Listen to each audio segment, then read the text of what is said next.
¿Qué es el sentido del olfato? Es el sentido por el cual percibimos los olores, que nos ayudan a identificar los cuerpos, objetos y sustancias a nuestro alrededor.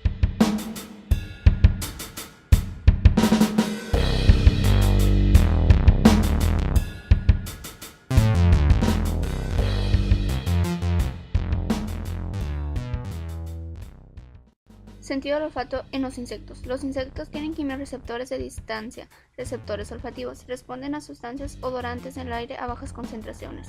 En los insectos, las células receptoras olfativas se organizan en sensilos o pelos, generalmente concentrados en las antenas. Los procesos sensoriales olfativos tienen un papel fundamental en muchos aspectos del comportamiento de los insectos, especialmente en insectos sociales.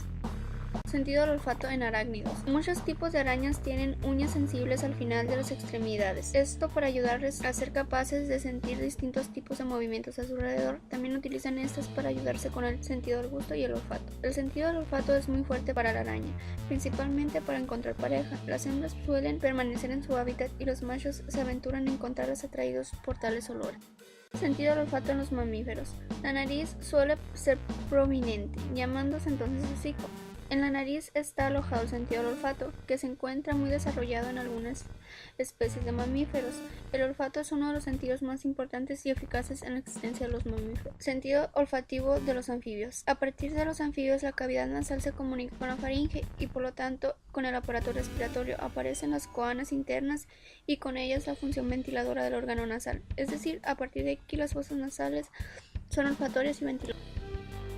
Sentido del olfato en los reptiles. En el caso de muchos reptiles, los olores son percibidos de dos maneras diferentes, por la nariz y por medio de la lengua. Mediante el olfato, un reptil puede reconocer sus huevos, puede abandonar si no es el olor familiar. El olfato es el medio por el cual los animales pueden encontrar alimento, perseguir el rastro de su presa y encontrar la pareja en época de apareamiento. El sentido del olfato en las aves. La mayoría de las aves no tiene sentido del olfato. La parte del cerebro que controla el sentido del olfato se le conoce como lóbulo olfatorio, y en las aves es muy reducido. Las únicas aves que utilizan el olfato son las aves de rapiña, que utilizan el olfato para encontrar comida. Sentido del olfato en los peces. El sentido del olfato se encuentra muy desarrollado en los peces. Esto permite localizar a los enemigos y los alimentos con mayor eficacia que con la vista. Los peces pulmonados, en lugar de existir un saco sensitivo, el agua deriva del paladar, teniendo que ver eso con la evolución diferente del olfato destinado a la adaptación para la vida fuera del agua.